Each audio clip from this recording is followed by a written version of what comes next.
So how does the World Wide Web work? Well, let's just very quickly look at the actual way that the software and the hardware elements work together to actually bring you a page when you pull it up over the internet.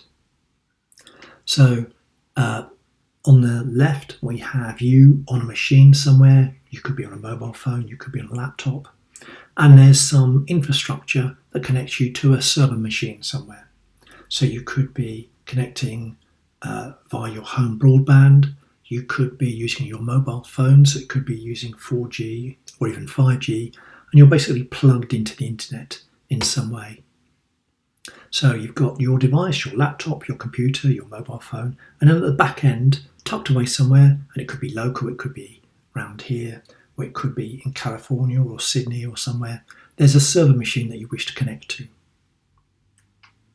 So obviously on your machine, you're typically running some browser software, Chrome, Safari, Firefox, something like that. And you're very familiar with the notion of using browsers, use them all the time.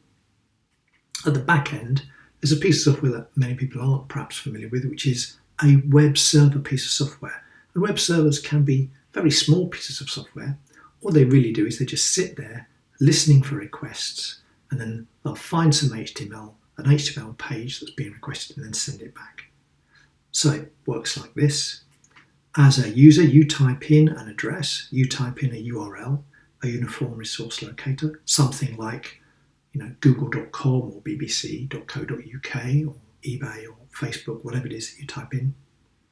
And the browser processes that and it sends it off over the internet using this particular protocol called HTTP. And HTTP stands for Hypertext Transfer Protocol.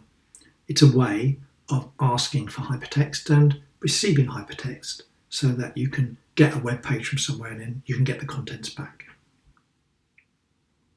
So that request for a page is sent, in this example, to Google, sent over the internet. And what the server software does is it simply looks for the page. So in this instance, it's going to look for the Google homepage. When it finds the page, what happens is it uses HTTP to send the page back. The page is transmitted back over the internet. Obviously, this happens incredibly quickly. And then the browser renders the page. The browser actually displays the page, which in this instance is showing the Google homepage, just like that.